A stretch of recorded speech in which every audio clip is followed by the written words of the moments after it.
ಇದು ಶಿವಾಲಯ, ಹಳೆಯ ಶಿವಾಲಯ. ಇಲ್ಲಿ ನೋಡಿ ವಿಠ್ಠಲ ಮಂದಿರದ ಪಶ್ಚಿಮಕ್ಕೆ ಇದೆ. ಆಗಿನ ಕಾಲದಲ್ಲಿ ಇಲ್ಲಿ ರಾಮಾಯಣ, ಮಹಾಭಾರತ, ಋಗ್ವೇದ ಹಾಗೂ ಪ್ರತಿಯೊಂದು ಗ್ರಂಥಗಳಿಂದ ಕೆತ್ತನೆಗಳನ್ನು ಮಾಡಿ ಈ ಒಂದು ದೇವಾಲಯದ ಸೃಷ್ಟಿಯನ್ನು ಅದ್ಭುತವಾಗಿ ಬೆಳೆಸಿದ್ದಾರೆ.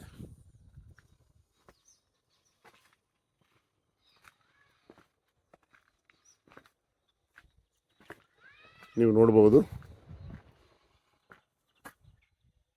ಹಲವಾರು ಭಂಗಿಗಳಿಯ ಮೂರ್ತಿಗಳನ್ನು ಕೆತ್ತನೆ ಮಾಡಿದ್ದಾರೆ.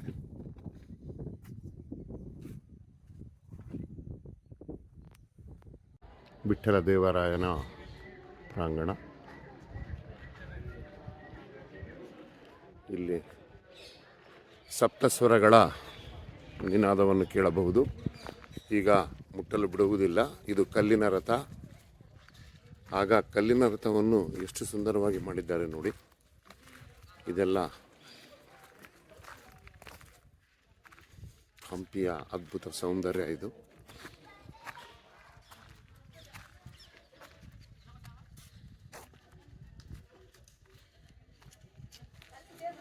ಕಲ್ಲಿನಲ್ಲಿ ರಥ ಮಾಡಿಬಿಟ್ಟು ಹಂಪಿಯ ವೈಭವವನ್ನು ಹೆಚ್ಚಿಸಿ ಅವರ ಒಂದು ಗುರುತನ್ನು ಬಿಟ್ಟು ಹೋಗಿರ್ತಕ್ಕಂಥ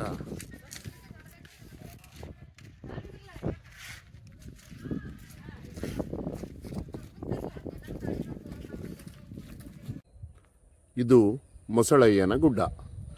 ಇದು ಹಂಪಿಯಲ್ಲಿ ಕಾಣಬಹುದು. ಇಲ್ಲಿ ಮಾಸಳಯ್ಯ ಅನ್ನೋ ಒಬ್ಬ ವ್ಯಕ್ತಿ ಪರಿಪಾಲನೆ ಮಾಡ್ತಾ ಇದ್ದ ಎಂದು ಪ್ರತೀಕವಿದೆ. ಇಲ್ಲಿ ಮುಖ್ಯವಾಗಿ ನೀವು ಮಣ್ಣಿನ ಮನೆಗಳನ್ನು ಈಗಲೂ ಕಾಣಬಹುದು. ಹಂಪಿ ನೋಡಬೇಕಾದರೆ ತಿಂಗಳಾನುಗಟ್ಟಲೆ ನೀವು ಬಂದು ನೋಡಿದರೆ ಇದನ್ನು, ಈ ಒಂದು ಸುಂದರ ಅವರ ಒಂದು ಇನ್ಫ್ರಾಸ್ಟ್ರಕ್ಚರನ್ನು ನೀವು ಸ್ಟಡಿ ಮಾಡೋದಕ್ಕೆ ಆಗುವುದಿಲ್ಲ. ಇದು ಮೊಸಳಯ್ಯನ ಗುಡ್ಡಕ್ಕೆ ಹೋಗುವ ದಾರಿ. ಇದು ವಿಠ್ಠಲ ಮಂದಿರದಿಂದ ಮುಂದೆ ಇದೆ.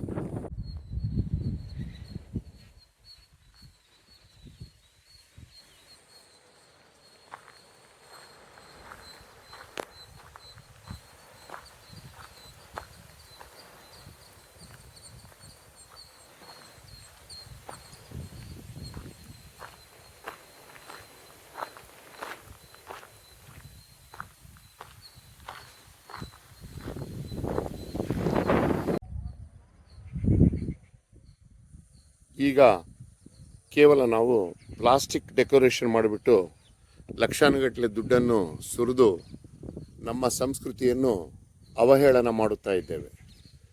ನಮ್ಮ ಸಂಸ್ಕೃತಿ ಬಹಳ ವೈಢೂರ್ಯ, ಕಲಾ ವೈಭವದಿಂದ ಮೆರೆದಿರತಕ್ಕಂತಹ ಸಂಸ್ಕೃತಿ. ನೋಡಿ, ಈ ಕೆತ್ತನೆಗಳು ಎಷ್ಟು ಸುಂದರವಾಗಿದ್ದಾವೆ. ಈ ಒಂದು ಆರ್ಕಿಟೆಕ್ಚರ್ ನೋಡ್ರಿ ಎಷ್ಟು ಚೆನ್ನಾಗಿ ಮಾಡಿದ್ದಾರೆ. ಇವರು ಪ್ಲಾನಿಂಗ್ ಎಷ್ಟು ಚೆನ್ನಾಗಿರ್ಬೋದು. ಇದು ವಿಜಯ ವಿಠ್ಠಲ ಮಂದಿರದ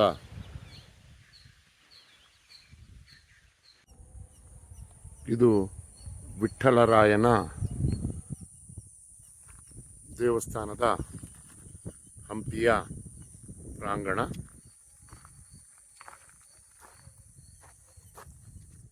ನೋಡಿ ಎಷ್ಟು ಸುಂದರವಾಗಿ ಆಗಿನ ಒಂದು ಕೆತ್ತನೆಗಳು, ಸಂಸ್ಕೃತಿಯನ್ನು. ಇಲ್ಲಿ ಹಲವಾರು ಬುಡಕಟ್ಟು ಜನಾಂಗಗಳು ಈ ಒಂದು ಹಂಪಿಯನ್ನು ಕಟ್ಟಿ ಅವರ ಪ್ರಮುಖ ಆಳ್ವಿಕೆಯನ್ನು ಮಾಡಿದ್ದಾರೆ. ಇದರಲ್ಲಿ ಬಹಳಷ್ಟು ಜನಾಂಗಗಳು ಈಗ ನಾಶ ಹೊಂದಿದ್ದಾವೆ.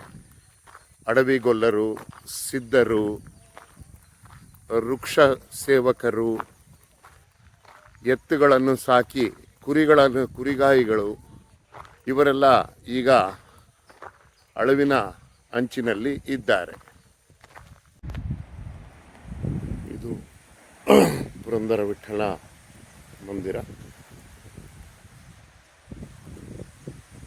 ಶ್ರೀ ಪುರಂದರದಾಸರ ಮಂಟಪ. ನಾನು ಈಗ ಇಳಿತಾ ಇದ್ದೇನೆ. ಇಲ್ಲಿ 60 ಕಂಬಗಳಿದ್ದಾವೆ. ಈ ಛಾವಣಿ ಇಷ್ಟು ವರ್ಷ ಆದರೆ ಕೂಡ ಯಾವುದೇ ಒಂದು ನೋಡಿ, ಇದು ತುಂಗಭದ್ರಾ ನದಿಯ ಹರಿವು.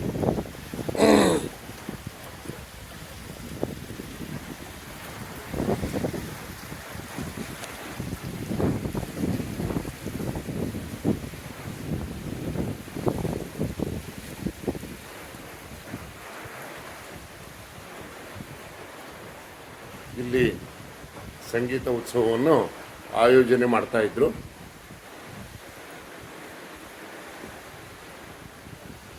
ಅವರು ಪ್ರಕೃತಿಯ ಜೊತೆಗೆ ಎಷ್ಟು ಚೆನ್ನಾಗಿ ಹೊಂದಾಣಿಕೆ ಮಾಡಿಕೊಂಡು ಜೀವನ ಮಾಡ್ತಾ ಇದ್ರು. ಆದರೆ ನಾವು ಈಗ ಕೇವಲ ಪ್ಲಾಸ್ಟಿಕ್ ಮಯವಾಗಿಬಿಟ್ಟು ಸ್ವಚ್ಛತೆಯ ಹೆಸರಲ್ಲಿ ಪ್ರಕೃತಿಗೆ ಅನ್ಯಾಯ ಮಾಡ್ತಾ ಇದ್ದೇವೆ. ಇದು ನಮ್ಮ ಅದ್ಭುತವಾದ ಸಂಸ್ಕೃತಿಯನ್ನು ನಾವು ಕೆಡಿಸಿ ಸಂಸ್ಕೃತಿಗೆ ಒಂದು ಅಪಹಾಸ್ಯ ಮಾಡಿ ಈ ರೀತಿಯಾಗಿ ನಾವು ಒಂದು ಸೇವೆ ಮಾಡ್ತಾ ಇದ್ದೇವೆ ಪ್ರಕೃತಿ ಮಾತೆಗೆ. ಇದು ನೋಡಿ ಹಂಪಿಯ ದೃಶ್ಯಗಳು.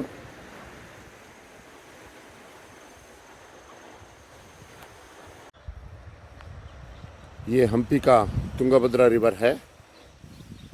ये जब के ज़माने में जो ये ब्रिज बंधा हुआ है, जो आप पोल्स देख रहे हैं, वो ब्रिज ईस्ट और वेस्ट को, सॉरी नॉर्थ एंड साउथ को जोड़ने का एक जब का ब्रिज था. ये हम तुंगभद्रा रिवर है. और ये पुरंदर विठला एक इधर संगीतोत्सव होता था. पुरंदर जी ने 60 खंबे वाले इस मंदिर में संगीत आयोजन करके इधर वो एक फेस्टिवल मनाते थे. ಇದು ಹಂಪಿಯ ಬೆಳಗಿನ ಚಿತ್ರಣ. ಈಗ ನಾನು ಹಂಪಿಯ ಸುಗ್ರೀವ ಗುಹೆ ಹತ್ರ ಇದ್ದೇನೆ. ಇದು ರಾಮಾಯಣದಲ್ಲಿ ರಾವಣನು ಸೀತೆಯನ್ನು ಕೊಂಡೊಯ್ಯಬೇಕಾದರೆ ಸೀತಾಮಾತೆಯ ಸೆರಗು ಇಲ್ಲಿ ಮೂಡಿದೆ ಎಂದು ಒಂದು ಪ್ರತೀತಿ ಇದೆ. ಇಲ್ಲಿ ನೀವು ಈ ಎರಡು ಪಾದದ ಗುರುತುಗಳನ್ನು ನೋಡಬಹುದು. ಇದು ಸುಮಾರು 1400 ವರ್ಷದಲ್ಲಿ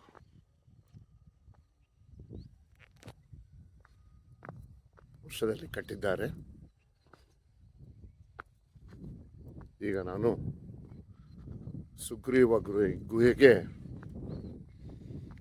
ಹೋಗ್ತಾ ಇದ್ದೇನೆ. ಇದು ನೋಡಿ ಸುಗ್ರೀವ ಗುಹೆ.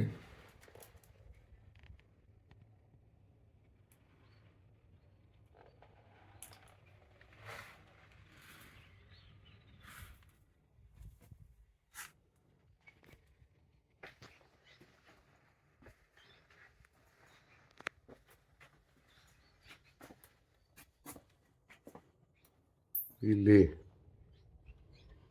ನೀವು ನೋಡಬಹುದು, ಈ ಗುಹೆ ಬೀಗ ಹಾಕಿ ಇಟ್ಟಿದ್ದಾರೆ.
ये हम्पी का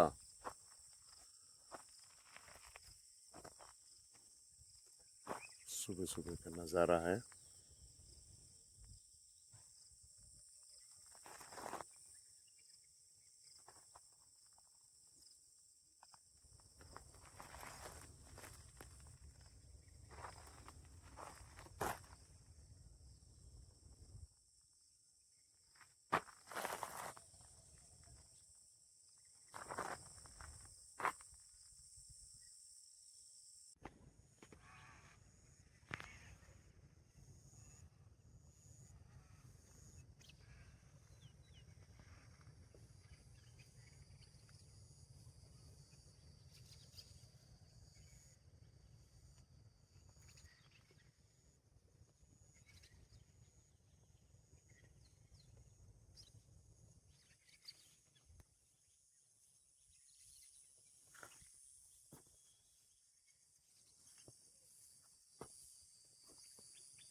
ಇದು ಶಿವ ದೇವಾಲಯ.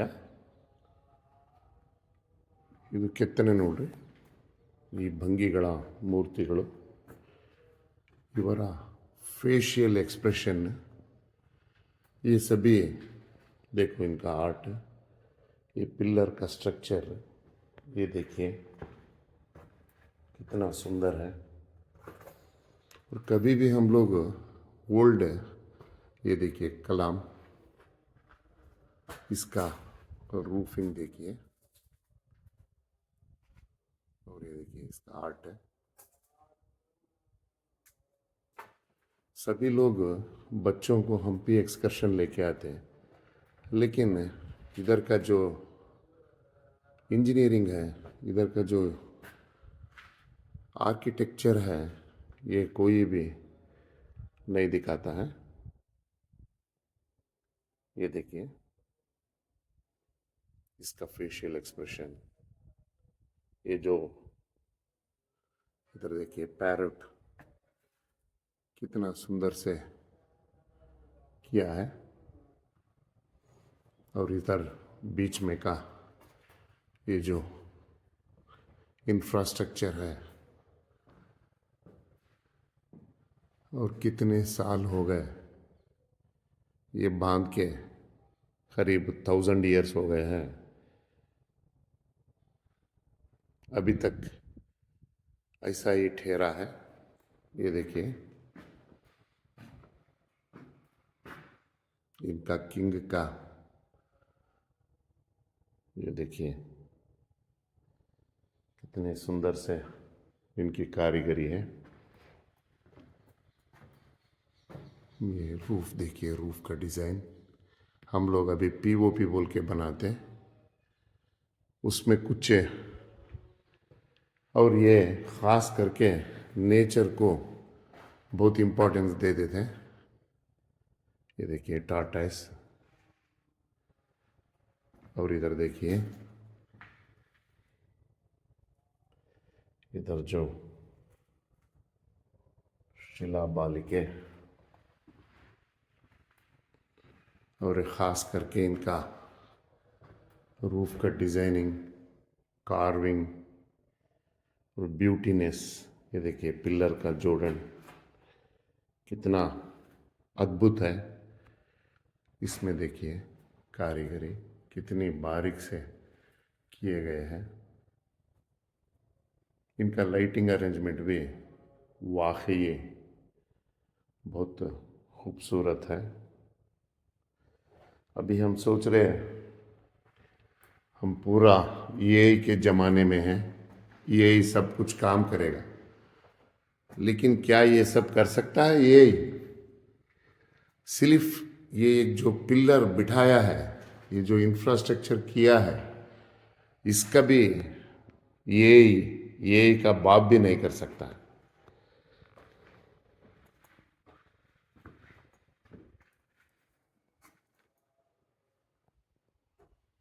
ये देखिए फेशियल एक्सप्रेशन, ये मेन टेम्पल है.